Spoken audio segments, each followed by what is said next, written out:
Di ucapan penulis hafizallahu taala, "Tsumma intaha min wudu'ihi syuri'a fi taksilihi wa yuksalu ra'sahu wa lihyatihi."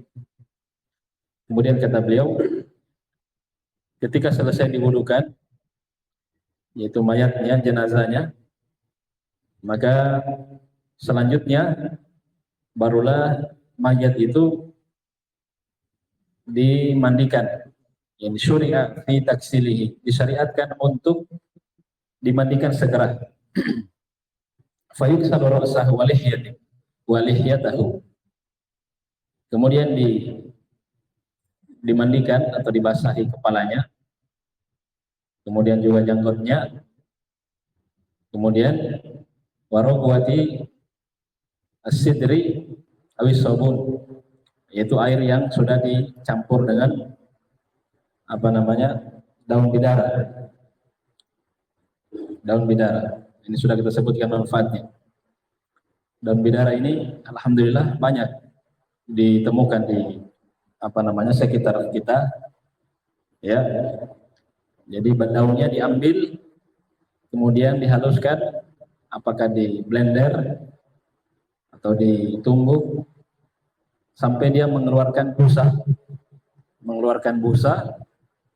Nah, kemudian busanya itu bisa dicampurkan di air atau bisa juga dipakai untuk menggosok-gosok bagian dari kulitnya agar supaya air bidara itu langsung terkena pada kulit jenazah atau kulit si mayat tersebut.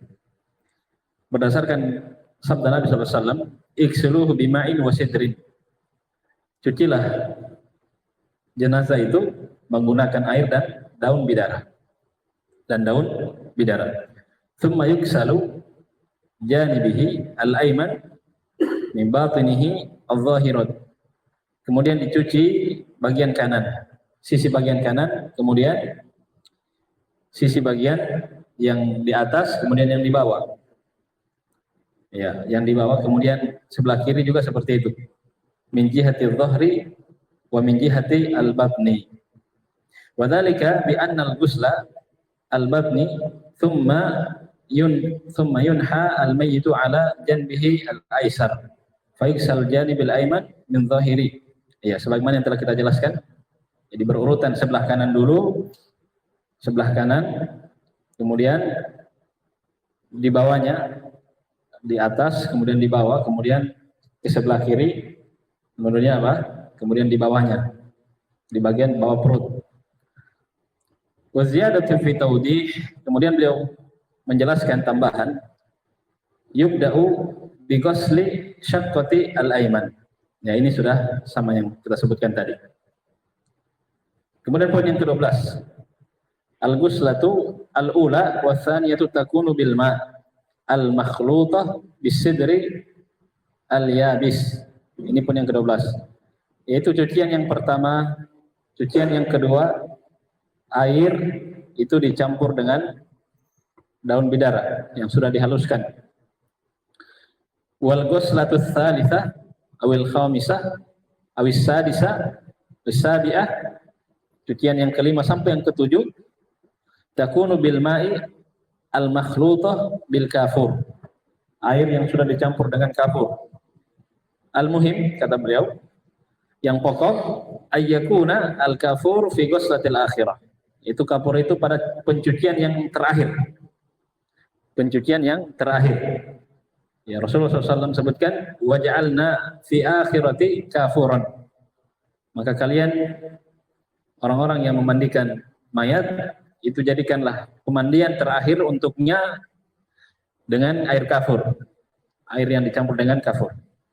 Fa in lam yujad al kafur fayud'u naw'an min tib fil ma' bi syarti an yakuna al mayyitu alla yakuna muhriman bihajjin aw umratin. Ya. Kalau tidak ada kafur, kata beliau, boleh kafur itu diganti dengan sesuatu yang harum. Jadi kafur di sini fungsinya untuk mewangikan jenazah karena mayat ini akan ditanam di dalam tanah, ya, otomatis ya dikhawatirkan akan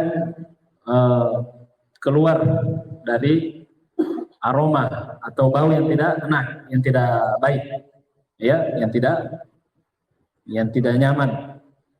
Maka ditaruh ditaburi pada airnya itu kafur. Kalau tidak ada kafur maka boleh dengan sesuatu yang wangi-wangian, iya, dengan air yang dicampur dengan wangi-wangian.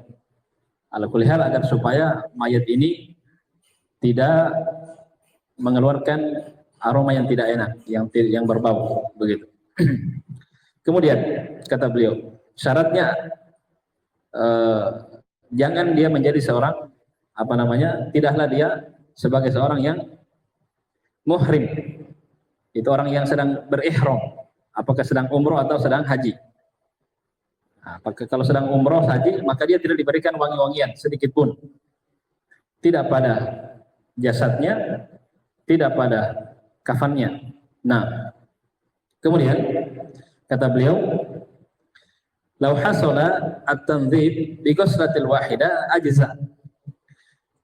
Beliau jelaskan, apabila pemandian ini cukup dengan satu kali, maka mandi itu cukup. Jadi ketika dimandikan satu kali mandi, ya, dengan sempurna seluruhnya, kemudian dirasa cukup, maka satu kali mandi itu sudah cukup untuk mayat tersebut. Ajaza dzalika inda jumhur. Itu menurut mayoritas para ulama. Di hadis ya Abdullah bin Abbas, berdasarkan hadisnya Abdullah bin Abbas yang telah berlalu. Nah, wa yustahabu ba'dal faragi min ghuslati tansyifi bitsaubi aw min syafati aw min dil. Kemudian poin yang ke-13, setelah dimandikan jenazah mayat itu disukai atau disunahkan mayat itu dilap-lap, ya, menggunakan kain atau handuk atau mindil, apapun itu, ya, agar supaya ketika dikafani nanti tidak membasahi kainnya. Nah, wa hadza bi ittifaqi al-madzahib al-fuqaha al-arba'ah. Ini berdasarkan kesepakatan imam empat madhab. Kemudian qala Syafi'i, beliau mengatakan, al-Imam Syafi'i rahimahullah berkata, wal mar'atu fi ghusliha karrajuli. Perempuan itu posisinya sama dengan laki-laki. Ketika dimandikan itu sama. Jadi misalnya laki-laki 3 kali, maka perempuan juga 3 kali, boleh seperti itu. Misalnya ketika perempuan cukup dengan 1 kali mandi, maka cukup juga. Ya, cukup 1 kali. Tapi kalau tidak cukup, harus ganjil.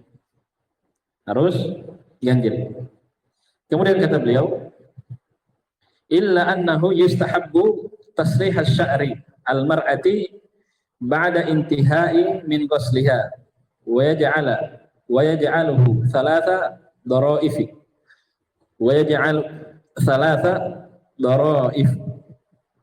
khalfaha idza lam yakun fi dzalika hadiyatun laha wa huwa madhhabul jumhur. Maka kemudian yang berikutnya, perbedaannya adalah kalau perempuan setelah dimandikan jenazahnya, mayatnya, ya, rambutnya dikeringkan, ya, kemudian diurus, ya, diperbaiki, dirapikan begitu. Ya. Setelah itu kemudian yuj'al thalatha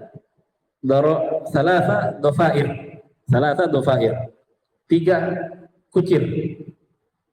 Jadi rambutnya itu dibuat 3 kucir, 3 gulungan, kuciran. Kemudian disimpan di belakangnya. Diletakkan pada belakangnya. In lam yakun dzalika adiyatun laha. Apabila hal tersebut tidak memudaratinya. Dan ini berdasarkan mayoritas para ulama. berdasarkan hadis Ummu Atiyah. Ummu Atiyah. Kemudian kata beliau, qala al-Aini rahimahullah taala wal ma'na dafarna sya'ra ra'siha thalatha dafair ay dhafiratun min muqaddami ra'siha wa dhafiratani min qurni ra'siha wa qurnu ra'si nahiyatu wajanibihi wa yadullu ala ma fassarnahu riwayatul Muslim wa darafna sya'raha thalatha qurunin. Kata beliau, maksud dari kuciran atau dhafair ay darafna sya'ra ra'siha, kami telah membuat, ya, mengumpulkan dari 3 helai, 3 dari rambutnya wanita ini, 3 kuciran. Yang pertama dhafiratun min muqaddami ra'siha, yaitu gulungan yang ada pada bagian atas sini. Kemudian wa dhafiratani min qarni ra'siha. Kemudian yang kedua, 2 helaian yang kedua, gulungan yang kedua itu dari samping kiri dan kanan. Nah, nahiyataihi wa janibihi wa yadullu ala ma fassarna. Nah, ini yang dijelaskan oleh beliau dari 2 sisi apa yang telah ditafsirkan dalam riwayat Imam Muslim.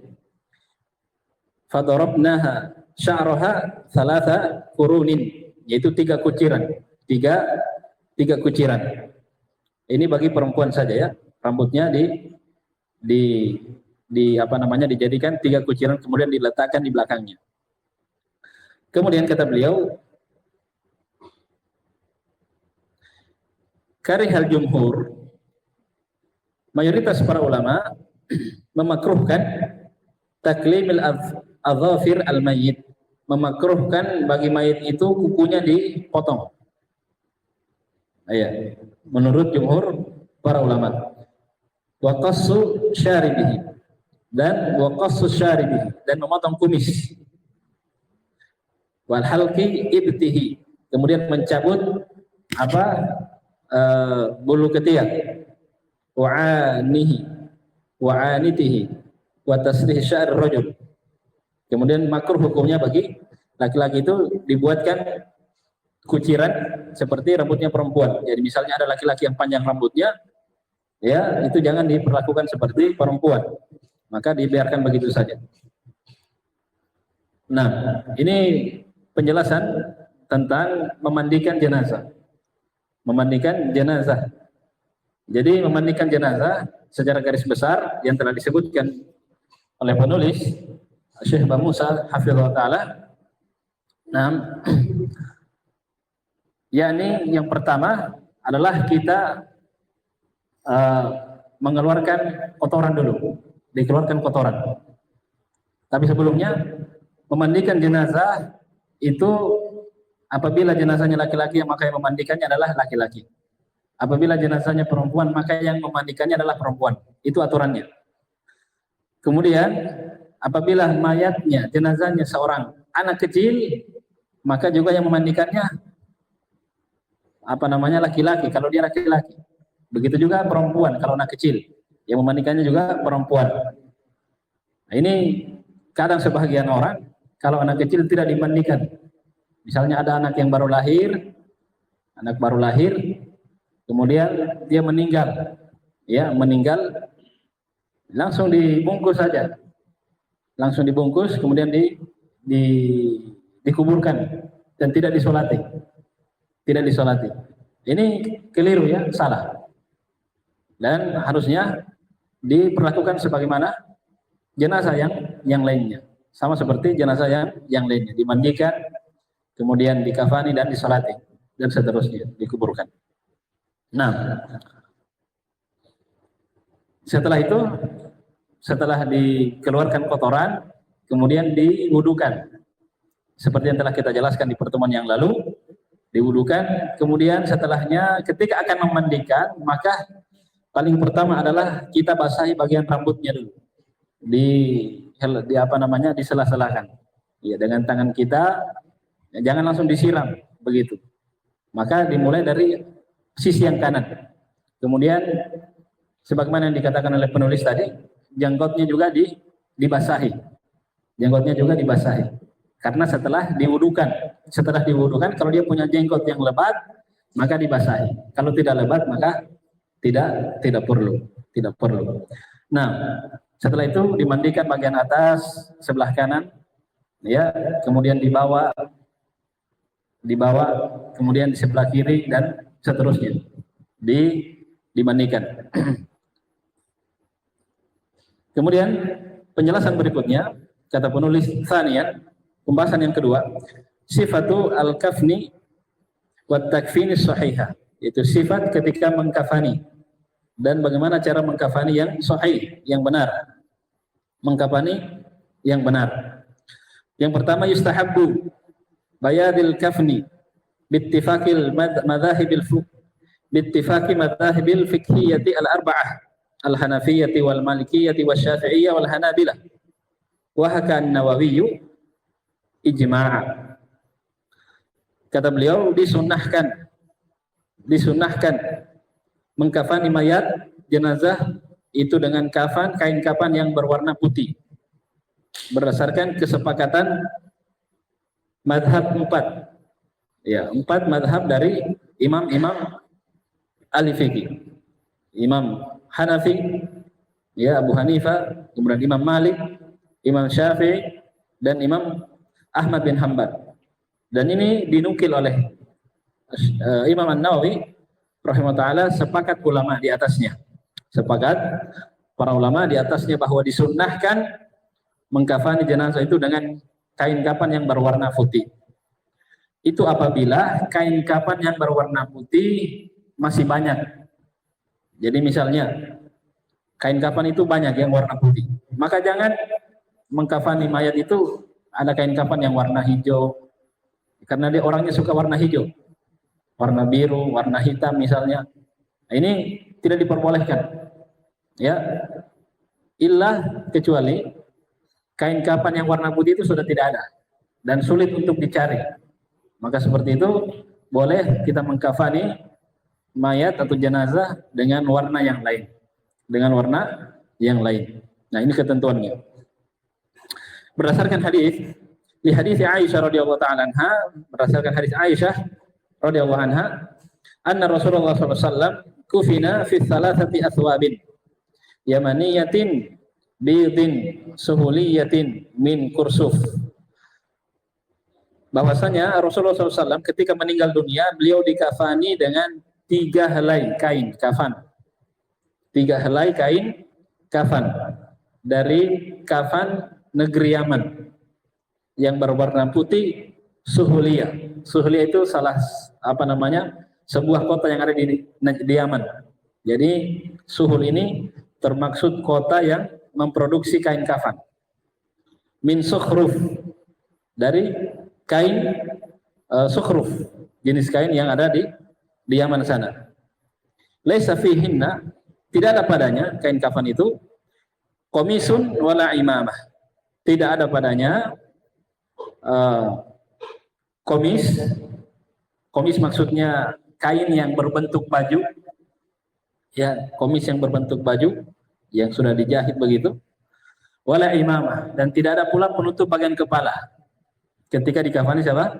Rasulullah sallallahu alaihi wasallam. Muttafaqun alaih. Nah, itu yang pertama. Kemudian yang kedua, yustahabbu ayyakuna al-kafnu thalathatu athwabin wa huwa madhhabul jumhur. Ini sunnahnya ketika mengkafani, ya, dengan menggunakan 3 lembar kain kafan. 3 lembar kain kafan. 3 lembar kain kafan maksudnya 3 kain yang membungkus.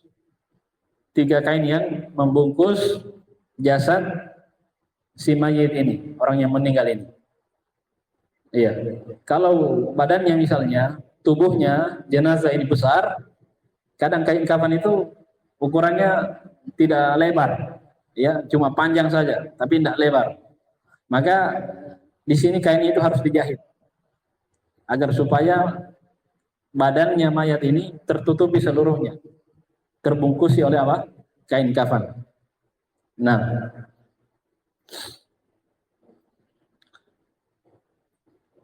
kemudian yang kedua, yang berikutnya, ayyakuna ahadul akfani thawbal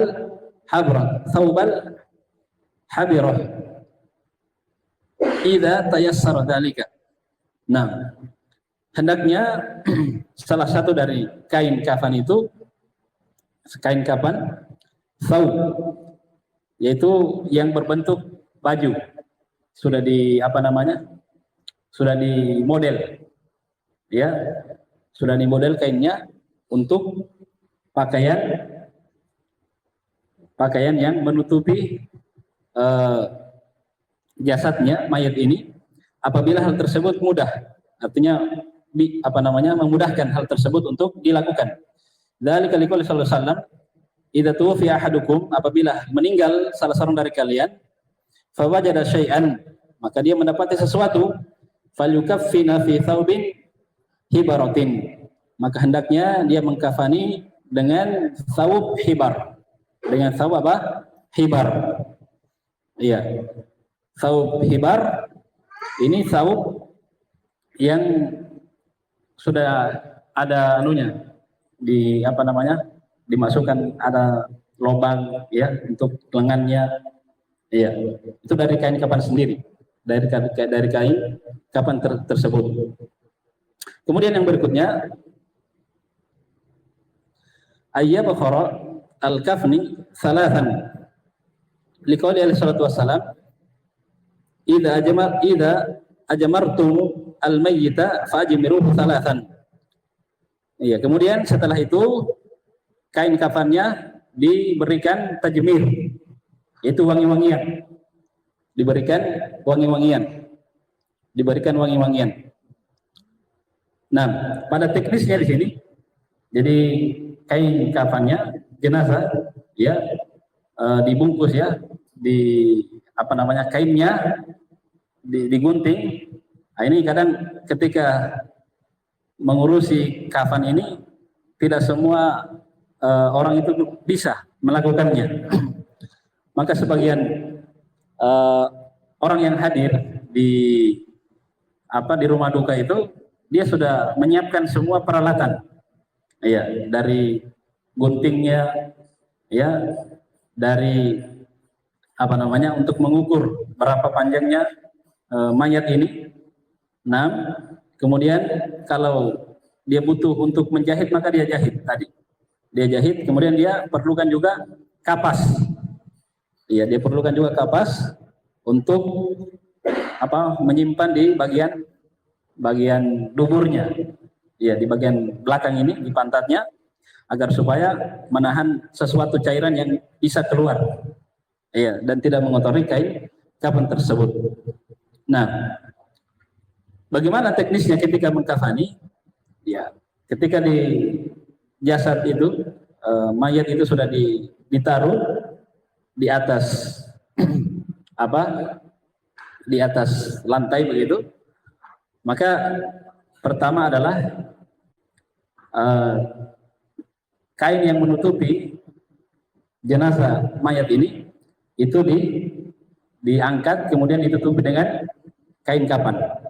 Iya, ditutupi dengan kain kafan, kemudian dikafani dari sisi kanan. Dari sisi kanan, kemudian dikafani dari sisi kiri. Iya, dari sisi kiri. Tentang bagaimana, apakah ditaruh jadi sisi pertemuan antara sebelah kiri dan sebelah kanan, apakah ditaruh di sebelah kiri atau kanan? Jadi kain kafannya seperti ini ya, dua helai. Iya, apakah ditaruh seperti ini atau seperti ini? Nah, ini ada beberapa yang disebutkan oleh para para teknisi, yaitu ketika mengkafani jenazah, Ada yang menyimpulkan bahwa ditaruh di sebelah kanan, dan ada juga mengatakan boleh ditaruh sebelah kiri. Dan afdolnya itu ditaruh di sebelah kanan. Ditaruh di sebelah kanan, dan juga tidak masalah kalau ditaruh di sebelah kiri. Dan ada yang mengatakan ditaruh di tengah, digulung. Kemudian nanti diikat. Iya. Jadi kain kapan yang pertama digulung, ya. Kemudian kain kapan yang kedua, kemudian kain kapan yang terakhir. Setelah itu barulah diikat. Ini sudah disiapkan talinya ya untuk mengikat kain kapan tersebut. Untuk mengikat kain tubuh jenazah yang sudah dikapan itu. Kemudian bagaimana dengan kepalanya? Ya, kakinya diikat. Ya, kakinya dibungkus, diikat. Kemudian kepalanya itu juga diikat. Nanti ketika akan dikuburkan, barulah dibuka. Nah, kita lanjutkan apa yang disampaikan oleh penulis, hafizahullah. Kata beliau, iya. Wa idza ajmartumuhu al-mayyita fa ajmiruhu thalathan. Apabila kalian mentajmir mayat itu, maka berilah wangi-wangian. Iya, diberi wangi-wangian kepadanya dengan tiga sisi. Yustahabbu an tubsata tufrashu ahsanul akfan wa awsa'ha thumma tubsatu tsani 'alaiha. Ini sesuai yang kita jelaskan tadi ya. Jadi yang pertama itu lebih luas, lebih besar. Kemudian yang kedua dan yang ketiga itu kain kapan yang membungkus tubuh jenazah tersebut. Yuhmalul mayyitu ilal akfani masturan. Kemudian jenazah itu dibungkus menutupi seluruh tubuhnya. Menutupi seluruh tubuhnya.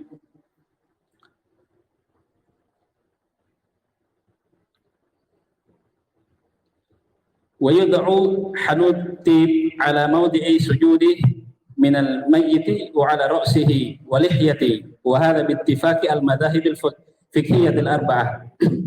Kemudian kata beliau, diletakkan juga, diberikan al-hanud tib. Hanud yaitu parfum dari tib, tempat sujudnya jadi di jidatnya sini. Kemudian tempat sujud di kepalanya, wa ala rasihi, kemudian juga di lihya, di janggutnya. Itu diberikan parfum, wangi-wangian. Bittifaqi al-madzhab al-fiqhiyyah al-arba'ah. Ini disepakati oleh 4 mazhab, imam 4 mazhab. Nah, wa yajuzu, dan boleh tatibu jami'al badani, dan boleh kata beliau diberikan parfum seluruh badannya. Jadi misalnya jenazah ini ketika meninggal dunia dalam kondisi kecelakaan, misalnya ada luka padanya, ya dikhawatirkan luka itu akan menyebabkan keluarnya busuk, misalnya bau yang tidak enak, maka diberikan wangi-wangian pada seluruh tubuhnya. Ini kata beliau boleh dilakukan hal tersebut. Nah,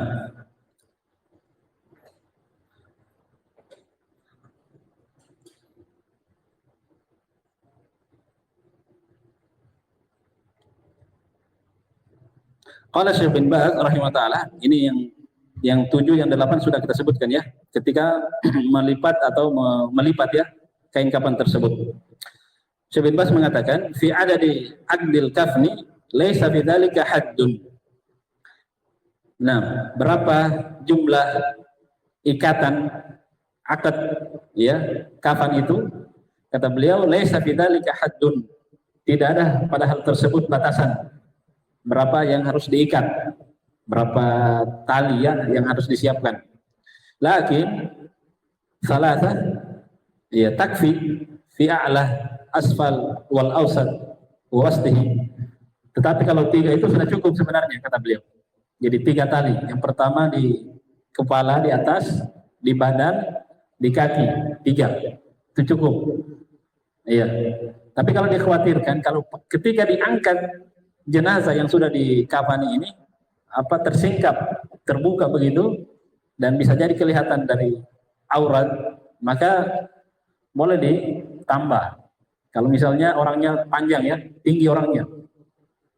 Iya, kadang seperti itu. Panjang, kalau diangkat otomatis terbuka kelihatan dari samping. Atau dikhawatirkan dia terbuka dari gulungan-gulungan kapan yang sudah dibungkus tadi. Nah, kata beliau, wa bimithlihi qala Syekh Ibnu Utsaimin, dan juga itu dikatakan oleh Syekh Ibnu Utsaimin rahimahullah. Al-mar'atu karrajuli fi kulli ma taqaddama illa annahu yudfaru sya'ruha thalatha dhafair. Iya. Seluruh hal ini yang kita sebutkan tentang memandikan, mengkafani pada perempuan dan laki-laki itu sama. Pada perempuan dan laki-laki sama tata caranya. Hanya saja perempuan itu dijadikan pada rambutnya itu 3 kucir. Ya, 3 kuciran yang membedakan hal tersebut. Nah, jadi beliau sudah menjelaskan bagaimana mengkafani. Tata cara apa? Mengkafani jenazah. Ya, nanti di pembahasan terakhirnya kita praktek ya bagaimana mengkafani. Ini teorinya seperti itu yang kita sampaikan. Kemudian yang berikutnya kata beliau, sifatus sahihah lis salatil janaiz. Bagaimana tata cara salat jenazah yang sahih? Yang pertama an-niyatu. Yang pertama adalah niat. Wa hiya syartun fala tasihhus salata salatu al-janazati biduniha bil ijma'. Maka tidak sah. Ya, niat itu adalah syarat sah salat jenazah. Ya, maka tidak sah salat jenazah tanpa niat. Tanpa niat. Kemudian yang kedua, yakiful imamu inda ra'si ar-rajuli wa wasti al-mar'ah.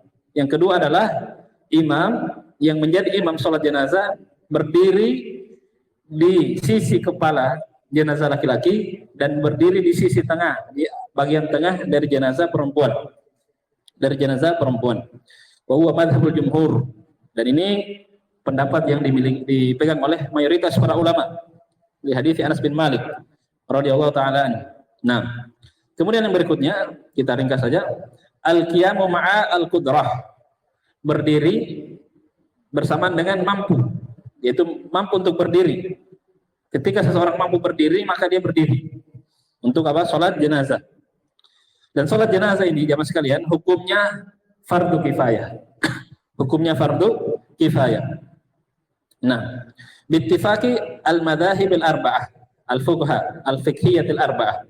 Ini disepakati oleh 4 madhab. Jadi asalnya berdiri, sama seperti salat wajib. Lianna salat al-janazah mafrudatun. Ini wajib hukumnya. Wal qiyamu fi salati mafrudah wajib. Dan salat pada berdiri pada salat yang wajib itu hukumnya wajib. Ya, berdiri pada salat yang wajib itu hukumnya wajib. Kecuali seseorang tidak mampu berdiri. Ya, misalnya dia tidak mampu berdiri, dia pakai kursi. Boleh. Dia duduk. Boleh. Nah, kemudian yang berikutnya yaqra'ul Fatihah. Yaqra'ul Fatihata sirran ba'da takbiri al-ula. Di takbir yang pertama ya, dia membaca surat Al-Fatihah secara sir, yaitu tidak keras. Tidak keras. Dalam hadis Abdullah bin Abbas, ketika Rasulullah SAW, wallahu alam, apakah Abdullah bin Abbas atau Rasulullah? Saya lupa ya. Ini riwayatnya Abdullah bin Abbas. Ketika sholat jenazah, Rasulullah menjaharkan bacaan Al-Fatihah, kemudian menjaharkan sholawat, kemudian membaca doa, di takbir yang keempat membaca doa dan salam. Kata Abdullah bin Abbas, hikmahnya Di sini Rasulullah mengeraskan bacaannya agar supaya orang yang di belakang itu tahu apa yang dibaca oleh Rasulullah SAW ketika apa? Takbir itu tadi. Dan setelah itu Rasulullah tidak mengeraskan bacaan pada sholat jenazah berikutnya. Nah, tujuannya untuk mengajari bagaimana tata cara apa yang dibaca ketika sholat jenazah. Jadi pada sholat jenazah tidak ada doa iftitah. Tidak ada doa iftitah. Langsung membaca surat Al-Fatihah. Pada takbir yang pertama. Kemudian takbirah ats-tsaniyah, takbir yang kedua. Yukabbir takbirat ats-tsaniyata wa yusalli 'alan nabi. Takbir yang kedua dia bersalawat kepada Rasulullah SAW. Wa salatu 'alan nabi SAW fi hadzal mawdi' ruknun 'inda jumhurul ulama. Dan salawat di sini di takbir yang kedua itu hukumnya rukun salat. Kalau dia tidak salawat kepada Nabi di takbir yang kedua, maka salat jenazahnya tidak sah. Salat jenazahnya apa? Tidak sah karena meninggalkan rukun dalam salatnya. Nah, kemudian yang berikutnya kata beliau yukabbiru ats-tsalitsah. Dia bertakbir yang ketiga. Wa yad'u lil mayyiti, dia mendoakan untuk mayit. Wa du'a'u lil mayyiti fi hadzal mawdi' ruknun. Nah, kata beliau mendoakan mayit di takbir yang ketiga ini hukumnya juga rukun. Kalau dia cuma takbir saja, tidak dia baca apa-apa. Ya, kadang ini kita temukan ya, imam yang sholat jenazah cepat sekali takbirnya. Takbir pertama cepat, takbir kedua cepat, takbir ketiga, apalagi takbir keempat, cepat sekali langsung salam. Kapan berdoanya? Nanti setelah salam baru berdoa. Nah, nanti setelah salam baru berdoa. Ini yang keliru. Di beberapa kondisi atau keadaan itu saya pernah temukan seorang imam, dia cuma baca saja ketika takbir yang ketiga atau takbir yang ketiga, Allahumma ighfir lahu warhamhu, selesai. Ini doanya masih pendek sekali. Doa untuk mayit jenazah itu panjang sekali doanya. Kalau kita baca saja Allahumma ighfir lahu warhamhu, itu saja, maka masih kurang. Masih ada sambungannya. Jadi sehingga kita saksikan imam-imam kita yang di kampung itu, kalau takbirnya cepat, karena mereka bacanya cuma 2 kata saja. Allahumma ighfir lahu warhamhu, kemudian Allahu Akbar. Allahumma la tahrimna ajrahu waghfir lahu. Assalamualaikum warahmatullahi. Nanti mereka fokuskan doa untuk mayit jenazah itu setelah salam. Nah, setelah itu bacakan doa. Amin. Nah, ini yang keliru. Doa itu harusnya diletakkan ketika takbir itu. Dan inilah sunnah yang diajarkan oleh Rasulullah SAW. Inilah yang diajarkan oleh Rasulullah SAW ketika apa? Mendoakan jenazah. Dan setelah salam itu tidak ada doa setelahnya. Ya, apalagi dipegang-pegang kepalanya, ditiup-tiup atau dibisiki. Ya. Itu sebagian ada ya, ditiup-tiup. Di 3 kali tiupan. Ya, di kepala, di perutnya, kemudian di kakinya, tiup-tiup begitu, dibaca. Nah, ini tata cara yang keliru dan bisa kita katakan ini menambah. Ya, menambah di dalam kaifiyat sifat salat jenazah.